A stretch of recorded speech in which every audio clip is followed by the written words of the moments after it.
കുറച്ച് വൈകി കാണാനിടയായിട്ടുള്ളൊരു ചിത്രമാണ് രേഖാചിത്രം എന്ന ആസിഫ് അലി ചിത്രം.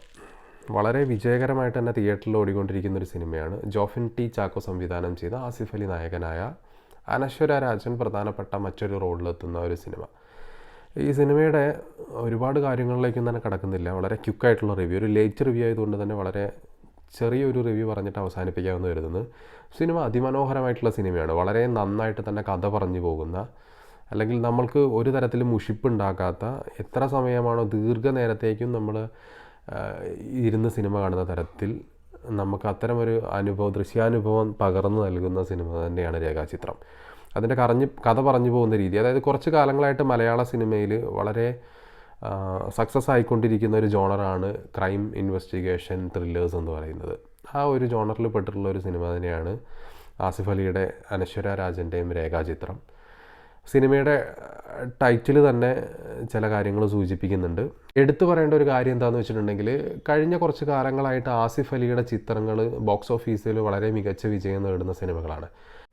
ഒരു കൊമേഴ്ഷ്യൽ സക്സസ് എന്നതിനുപരി തന്നെ ആസിഫ് അലി എന്ന് പറയുന്ന നടൻ എത്രമാത്രം സെലക്റ്റീവായിട്ടാണ് തിരക്കഥകൾ ചൂസ് ചെയ്യുന്നത്, ഏത് രീതിയിലാണ് സിനിമയെ അപ്രോച്ച് ചെയ്യുന്നത് എന്നുള്ളതിന് അടിവരയിടുന്ന ചിത്രങ്ങൾ കൂടിയാണ് കഴിഞ്ഞൊരു 2 വർഷത്തിനിടയ്ക്ക് ആസിഫ് അലിയുടെ പേരിൽ ഇറങ്ങിയിട്ടുള്ളത്. പണ്ട് പല രീതിയിൽ വിമർശിക്കപ്പെട്ടിട്ടുള്ള ഒരു നടനാണ് ആസിഫ് അലി. യാതൊരു തരത്തിലും ഒരു ഔട്ട്പുട്ടും തരാത്ത, സിനിമകൾ നിരന്തരം തിയേറ്ററിൽ ബോംബിട്ടുകൊണ്ടിരിക്കുന്ന ഒരു നടൻ എന്നുള്ള രീതിയിൽ വിമർശനം നേരിട്ടിരുന്ന ആസിഫ് അലി, പക്ഷേ ഈ 2024 ഇപ്പോൾ 2025 ഓപ്പണിംഗ് സമയങ്ങളിലൊക്കെ തന്നെ കാണിച്ചുകൊണ്ടിരിക്കുന്ന പെർഫോമൻസ് എന്ന് പറയുന്നത് സ്റ്റണ്ണിങ് ആണെന്ന് തന്നെ പറയേണ്ടി വരും. കാരണം ഈ സിനിമയാണെന്നുണ്ടെങ്കിലും പോലീസ് വേഷങ്ങളിലൊരു പ്രത്യേകതരം അടക്കമുണ്ട് ആസിഫ് അലിക്ക്. ആ ഒരു സാധനം കറക്റ്റായിട്ട് റിഫ്ലക്റ്റ് ചെയ്യുന്നൊരു ചിത്രം കൂടിയാണ് രേഖാചിത്രം. നമുക്കൊരു ഈ പറയുന്ന ഒരു വളരെ ദൈർഘ്യമേറിയ ഒരു സിനിമയായിട്ട് ഫീൽ ചെയ്യും. പക്ഷേ ലാഗ് എന്ന് പറയുന്ന സാധനം നമുക്ക് തോന്നില്ല. ഒരു അവസാനം വെച്ചിട്ടാണ് ഇത് എങ്ങനെയാണ് ഈ സിനിമ അവസാനിപ്പിക്കാൻ അവർ ഉദ്ദേശിക്കുന്നതെന്ന് നമ്മൾ ജസ്റ്റ് ചിന്തിക്കുകയുള്ളൂ. കാരണം എങ്ങാനും ഇത് ഒരു എന്താ പറയുക, കൃത്യമായി കഥ പറഞ്ഞ് അവസാനിപ്പിക്കാതെ ഈ സിനിമ അവസാനിപ്പിച്ച് പോകുമോ എന്ന് ചിലപ്പോൾ ഒരുപക്ഷെ പ്രേക്ഷകൻ ടെൻഷൻ അടിച്ചേക്കാം. സിനിമയുടെ ഒരു പ്രത്യേകത എന്ന് പറയുന്നത് ഇൻ്റർവെൽ എന്ന് പറയുന്ന ഒരു പഞ്ച് സാധനമില്ല. എനിക്ക് തോന്നുന്നു തിയേറ്ററുകാർ തന്നെ ഒരു പ്രത്യേക പോർഷനിൽ വെച്ചിട്ട് ഒരു ഇൻ്റർവെൽ ബ്രേക്ക് കൊടുക്കുന്നതാണെന്ന് തോന്നുന്നു. ഇൻ്റർവെൽ എന്ന് പറയുന്നൊരു സാധനം തിയേറ്ററിൽ കാണുന്നവരെ സംബന്ധിച്ചില്ല. നമ്മളിപ്പോൾ OTT കാണുമ്പോൾ ഇൻ്റർവെല്ലൊന്നും തന്നെ ഉണ്ടായിക്കോളണമെന്നില്ല. പക്ഷേ ഈ സിനിമയിൽ അത്തരത്തിലൊരു സാധനം തിയേറ്ററുകാരുണ്ടാക്കിയതുപോലെയാണ്. അവരുടെ പരസ്യം ഇടാൻ വേണ്ടിയിട്ടും അതുപോലെ തന്നെ അവർ അവിടെ കൊണ്ടുവച്ചിട്ടുള്ള പോപ്കോണും സാധനങ്ങളും വിറ്റ് പോകാൻ വേണ്ടിയിട്ട് ഒരു ബ്രേക്ക് വെച്ച പോലെയുണ്ട്. നമ്മളെ ആ രീതിക്ക് പിടിച്ചിരുത്തിക്കൊണ്ട് നമ്മളെ ഒരു ഇൻവെസ്റ്റിഗേഷൻ, അതിൻ്റെ അന്വേഷണം, അതിൻ്റെ മറ്റ് കഥ പറച്ചിലുകളുടെ ആ മേച്ചിൽപ്പുറങ്ങളിലൂടെയൊക്കെ തന്നെയും കണ്ടുകൊണ്ടിരിക്കുന്ന മനുഷ്യനെ അങ്ങനെ നയിച്ചുകൊണ്ട് ആസിഫ് അലിയും ഈ പറയുന്ന സംവിധായകനും എഴുത്തുകാരനൊക്കെ പോയിക്കൊണ്ടിരിക്കുകയാണ്. അപ്പോൾ അതിൽ പ്രത്യേകിച്ച് നമുക്ക് ബോറടിക്കാനൊന്നുമില്ല. സിനിമയ്ക്ക് ദൈർഘ്യം കൂടുതലാണെന്ന് നമുക്ക് തോന്നും. പക്ഷേ സാധാരണഗതിയിലുള്ള നോർമൽ സിനിമകളുടെ ദൈർഘ്യം തന്നെ സിനിമയ്ക്കും ഉള്ളൂ. പക്ഷേ സിനിമയ്ക്ക് വളരെ നല്ല ദൈർഘ്യമുള്ളതായിട്ട് നമുക്ക് തോന്നും. അത് ഈ പറയുന്ന ഇൻ്റർവെല്ലും കാര്യങ്ങളും ഒരുപാട് ലേറ്റായിട്ട് നമുക്ക് കിട്ടുന്നത് കൊണ്ടൊക്കെ ആയിരിക്കാം. അതിൽ ആ സൈഡിലേക്കൊന്നും വരുന്നില്ല. പക്ഷേ സിനിമയുടെ ഈ ഒരു തിരക്കഥ വെച്ചാണെന്നുണ്ടെങ്കിലും ആസിഫ് അലിയുടെ അഭിനയ മികവ് വെച്ചിട്ടാണെന്നുണ്ടെങ്കിലും വളരെ മികച്ച ദൃശ്യാനുഭവമാണ് തിയേറ്ററിൽ രേഖാചിത്രം നൽകുന്നത്. ഇറങ്ങിയിട്ടിപ്പോൾ ഈ പറയുന്ന ഒരാഴ്ച കഴിഞ്ഞെങ്കിലും സിനിമയ്ക്ക് അത്യാവശ്യം നല്ല റെസ്പോൺസ് തന്നെയാണ് നിലവിലും തിയേറ്ററുകളിലുള്ളത്. കാരണം അത്യാവശ്യം നിറഞ്ഞ സദസ്സിൽ തന്നെയാണ് തിയേറ്ററിൽ സിനിമ ഓടിക്കൊണ്ടിരിക്കുന്നത്. അപ്പോൾ ഡെഫിനറ്റ്ലി നിങ്ങൾക്കൊരു വിഷ്വൽ ട്രീറ്റാണ് ഉദ്ദേശിക്കുന്നതെന്നുണ്ടെങ്കിൽ, അല്ലെങ്കിൽ ബിഗ് സ്ക്രീനിൽ സിനിമ കണ്ട് ആസ്വദിക്കുന്നതിൽ തൽപരനായിട്ടുള്ള വ്യക്തിയാണ് എന്നുണ്ടെങ്കിൽ ഡെഫിനറ്റ്ലി സിനിമ തിയേറ്ററിൽ തന്നെ പോയി കാണുക. കൂടുതൽ സിനിമയെക്കുറിച്ച് പറഞ്ഞിട്ട് കൺഫ്യൂഷൻ ആക്കാനോ അതല്ലെങ്കിൽ എന്തെങ്കിലും സ്പോയിൽ ചെയ്യാനോ ഉദ്ദേശിക്കുന്നില്ല.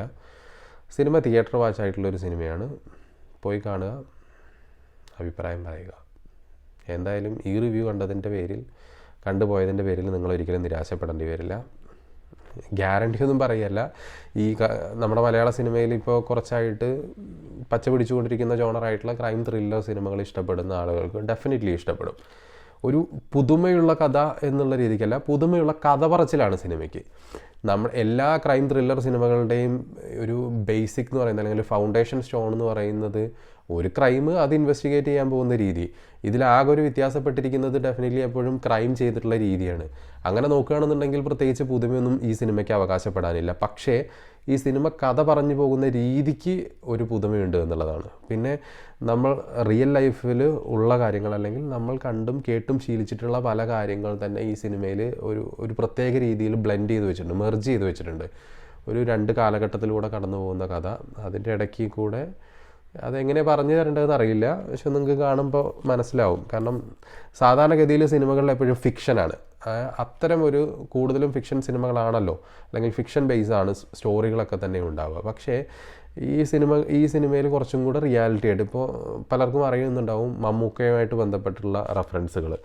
ആ ഒരു റെഫറൻസൊക്കെ തന്നെയും അങ്ങനെ അതുപോലെ പല റെഫറൻസുകൾ നിലവിൽ നമ്മുടെ വർത്തമാന കാലത്ത് ഉള്ള പല കാര്യങ്ങളും തന്നെയാണ്. ഈവൻ അതിലിപ്പോൾ സിനിമയുടെ പൊളിറ്റിക്സ് ഒന്നും സംസാരിക്കുകയല്ല. അതിൽ ആസിഫ് അലിയുടെ ക്യാരക്ടർ ഈ നാട്ടിൽ റീസെൻ്റ്ലി നടന്നിട്ടുള്ള ഒരു പോലീസുകാരന് സംഭവിച്ചിട്ടുള്ള അനുഭവമായിട്ട് ബന്ധപ്പെട്ടുള്ള ഒരു സംഗതിയാണ്. പിന്നെ അതിലെ മന്ത്രിയുടെ കാര്യം പറയുകയാണെന്നുണ്ടെങ്കിൽ മാസപ്പടി പറ്റുന്ന മന്ത്രിയുടെ മകനെക്കുറിച്ച് പറയുന്നുണ്ട്. നമ്മുടെ നാട്ടിലെ മാസപ്പടി വിവാദവും മറ്റു കാര്യങ്ങളൊക്കെ എല്ലാവർക്കും അറിയാവുന്നതാണല്ലോ.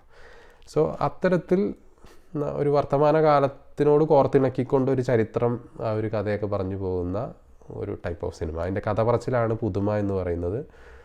ഡെഫിനറ്റ്ലി പ്രേക്ഷകനെ എൻഗേജ് ചെയ്യിക്കുന്നതിൽ രേഖാചിത്രം വിജയിച്ചു എന്ന് വേണം പറയാൻ. പിന്നെ മറ്റൊരു കാര്യം കൂടെ ഉണ്ട്. ഞാൻ ഈ ഒരു വാദോരാതെ ഈ സിനിമയുടെ ഒരു ജോണറിനെ കുറിച്ച് പറയുന്നത്, എൻ്റെ ഏറ്റവും പ്രിയപ്പെട്ട ഒരു ജോണർ എന്ന് പറയുന്നത് ക്രൈം ത്രില്ലേഴ്സും അതിൻ്റെ ഇൻവെസ്റ്റിഗേഷനും ഒക്കെ ആയതുകൊണ്ടാണ്. ക്രൈം ത്രില്ലറല്ല, ക്രൈം ഇൻവെസ്റ്റിഗേഷൻ ത്രില്ലേഴ്സാണ് ഏറ്റവും ഇഷ്ടപ്പെട്ടിട്ടുള്ളൊരു സിനിമയിലെ സബ്ജക്റ്റ് എന്ന് പറയുന്നത്. അതുകൊണ്ട് കൂടെ ആയിരിക്കാം എനിക്കെന്തായാലും ഈ സിനിമ വളരെ ഇഷ്ടപ്പെട്ടു.